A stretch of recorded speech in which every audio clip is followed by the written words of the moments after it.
Welcome to That's Good Sports. I am Brandon. Yes, the city of St. Louis is still suing the NFL Perna. No, it's not because the NFL allowed the Lifetime movie network to ghost produce the Kurt Warner movie. Will you go out there and you show the world what I've known all along? St. Louis had a key win in the lawsuit about the move to Los Angeles. I'll break that down, why the NFL might be paying out the ass for it. We also had the MLB All Star Game where Peyton Manning threw out the first pitch. On a scale of 50 Cent to Dr. Fauci, where does this rank? Pitch was not great. It is hard to blame Peyton Manning, though, when the catcher clearly ran the wrong route.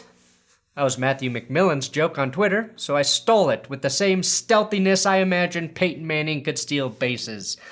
Today, I have a different thing to ridicule Manning for. Stephen A. Smith said something racist on ESPN, and just when I thought that's all there was for the day, Richard Sherman had to get arrested for burglary, domestic violence. So way too much to discuss for a July episode of New Logo? That's Good Sports.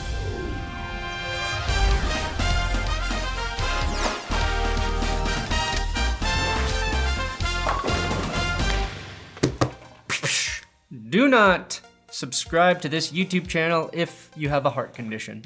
Today's episode is sponsored by buyraycon.com/thatsgood, which will save you 15% when you use my link in the description. I've taken my wireless Raycons with me everywhere. Yes, I leave my editing station from time to time. I've been to New York City, to the desert, to the top of the mountains, all the way down to the industrial wastelands of North Denver, to the most American place I know, a bald eagle's nest. I even went to the future where Raycon's 6 hours of playtime, array of color selection, and snug noise-isolating fit were unmatched. Raycon has a 45-day free return policy. That means you have until football preseason to test them out. So click my link in the description or go to buyraycon.com/thatsgood to get 15% off Raycon earbuds, which are already half the price of other premium earbuds. Does Richard Sherman seem like the kind of guy who would commit burglary? Well, much like Aqib Talib, I thought the only burglarizing he did was to Michael Crabtree. Now that was true until free agent corner Richard Sherman was arrested at 6:08 a.m. this morning and booked on charges of burglary, domestic violence in Washington, Redmond, Washington. He was also denied bail, which sounds strange, but it's standard procedure with the domestic violence charge in Redmond, Washington. Antonio Brown and more recently Frank Clark have taught me much about the law. What do Frank Clark, Richard Sherman, and Barkevius Mingo have in common? Well, they all used to be Seahawks, and they all might be spending time in jail soon. Another fact, domestic violence happens enough in the NFL that the NFLPA has a domestic violence protocol. Note to the NFLPA, do not use the word activated when you say, we have activated our domestic violence crisis protocol. It sounds like a really shitty version of Captain Planet. Your powers combined, I am Captain Planet! By our powers combined, we activate Captain Domestic Violence. Now, I think it's important for more information to come to light before we form an opinion about Richard Sherman here. I've done this long enough to know that it's not fair to the player, to the victim, and to you as an audience if we draw a conclusion before we know what actually happened. I had to reshoot this entire section because shit changed in minutes. What we know now is that Richard Sherman tried to break into a family member's home at 2 a.m.-ish. At least that's what the 911 call revealed. It's also been reported that Sherman fought with officers when they showed up, which is beyond shocking. I mean, when has Richard Sherman ever shown that he has a temper or a problem with authority? I can't think of a single time. Most importantly, a spokesman from the police department said nobody at the home was injured. The burglary charge is applied in Washington when someone breaks into a place with the intent to commit a crime. What Sherman was doing there, what he intended to do, we don't know, but the important thing, it sounds like nobody was hurt. Okay, but then this shit gets really weird, because after I reshot the segment, Adam Schefter tweeted that the Washington State Police are also investigating Richard Sherman in connection to a hit and run and damage to State Department of Transportation property. State police say that at about 1 a.m., they received a report of a single-car incident. A car struck a concrete barrier. The driver apparently was able to drive the vehicle off the exit and abandoned it in a nearby parking lot. The registration was run and it came back to Richard Sherman.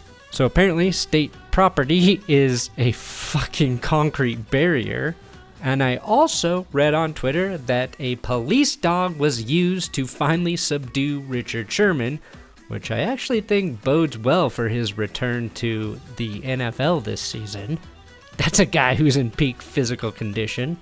And I know I said do not speculate, but I think a picture has been painted. Richard Sherman, driving, maybe drunk, maybe not, speculation, gets in a wreck, probably freaks out, leaves the car, because I'm guessing there would be drinking involved, flees the scene of the accident, goes to a family member's house, the closest one available, tries to break in, that's when the police are called, and that's when all of this shit happens. So now what we kind of wait to see is what the fuck Sherman was thinking or doing. Why did he do this? We don't know that yet, but another truth is I know this greatly hurts Richard Sherman's chances of signing with any team at any point soon. Something he was already having a hard time doing. If you don't remember, or just don't care, the city of St. Louis filed a massive lawsuit against the NFL over the relocation of the Rams to Los Angeles. Right now, it's looking like the lawsuit will be going to trial, barring a settlement, right around the same time the NFL holds the Super Bowl in the Rams' new stadium in LA. Now, the city of St. Louis scored a big win recently when a judge ordered that the city have access to the financial worth of Roger Goodell, Jerry Jones, John Mara, Jerry Richardson, Stan Kroenke, and Robert Kraft. So why is this significant? Basically, it means that they have to turn over financial information because when this lawsuit goes to court, that information will allow the plaintiffs, Goodell and the owners, to be punished appropriately according to their net worth and assets if and when they lose the lawsuit, which is beginning to seem likely based on evidence that has come to light. So why are they going to be punished? Fraud, essentially. It was revealed in court that long before the Rams moved to LA, the NFL was encouraging St. Louis to build a new stadium in St. Louis, and local entities spent around $16 million planning a proposed stadium for the Rams in St. Louis. Stan Kroenke told Roger Goodell and two other owners over the phone that he was planning on buying land in LA to build a stadium, and they all agreed to keep that information confidential. Here's the bottom line. Stan Kroenke bought land in LA to build a stadium and move the Rams. He told the league. Then the news that Kroenke bought land was made public, and when Roger Goodell was asked about that news, he said he was aware of the land purchase, but not aware of any plans to build a stadium on that land. In short, Roger Goodell lied, and he's about to face comeuppance. Comeuppance! And my greatest hope is that the NFL owners use him as their scapegoat and remove him as commissioner, so we can get someone even more evil to make fun of. The All Star Game. You just spent hundreds of dollars on tickets to the Home Run Derby. You even sat somewhere where you might be able to catch a home run. Here's Matt Olson, a left-handed hitter, and he just pulled one. Here it comes. Oh shit, I think it's going down the tunnel. I better lean over the railing and you smash your fucking face. You know what? I can't make fun of this guy too much, considering this is more effort than the Rockies front office made to keep Nolan Arenado. Can't wait until Denver sues the city of St. Louis for fraud from that trade. Now, I watched a little bit of the Home Run Derby on Monday night, and it definitely lived up to the hype, in my opinion. I would have liked to see Shohei Ohtani go further, but I'm just glad he understood the rules without his interpreter explaining everything to him. I don't think it helps that the number one face is a dude that needs an interpreter so you can understand what the hell he's saying.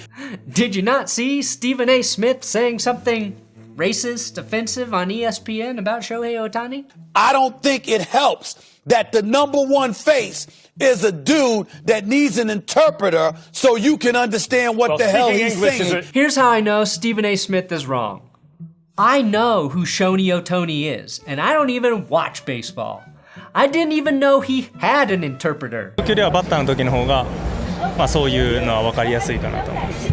Yeah, so when he's hitting, he likes to pick up on the pitcher's like expression, like their body language. What I do know is that everyone loves watching a pitcher blast 500-foot dingers. Having a Japanese player be the best and most exciting player in the major league is good for the game. The same way letting a child pitcher in Henry Rowengartner win Rookie of the Year in 1993. That was great for the game. Sadly, the MLB learned the hard way why giving a child steroids is not good for the game. What the world really needs is an interpreter for Stephen A. Smith. One, to clarify what he really means when he says something stupid, and also to correct him when he starts naming players who aren't on team rosters anymore. About Hunter Henry and the way that he's played this year and as effective as he's been, he's going up against Derek Johnson, and I got to keep my eyes on that because I'm looking at it from the standpoint. Listen, here's where I'm at with all of this. The real issue here, though, in my opinion, is that ESPN asks Stephen A. Smith to do too much. The biggest sports network in the world needs Stephen A. Smith to do like 50 shows a week. It's actually shocking that he doesn't put his foot in his mouth more often. And the segment title, Good for the MLB that Ohtani is #1 attraction, that was ripe for failure. What producer allowed that? Probably the same producer who okayed the background music for Stephen A. Smith's apology. I want to start the show today the only way it can and should start today, with an apology. My sincere apology, to be quite honest with you. An apology that is from me, from the heart, not from the network, not from anybody else, just me. To Smith's credit, he apologized and owned up to the mistake. I think we need to get to a place where that's enough. When someone says something dumb, that they are allowed to apologize and move on. I know that's crazy. I know some like the witch hunt and want everyone fired every time they make a mistake, but it's time to embrace forgiveness. And yes, I am only saying that in defense of future me, who will surely need that opportunity one day. What I said about Shohei Ohtani on First Take hurt the Asian community and the Asian American community. How I spoke about the Nigerian basketball team on the very same show hurt people as well. And not to mention what I said about the Irish, the Italians, the Greeks, the Norwegians, the Puerto Ricans, the Argentinians, the Icelandic folk, the Canadians, the Mexicans, the Indians from India, the Native Americans, now that that's on my mind. Literally every race I mentioned in yesterday's episode, I was wrong. So it doesn't matter what my opinion was or my intentions were.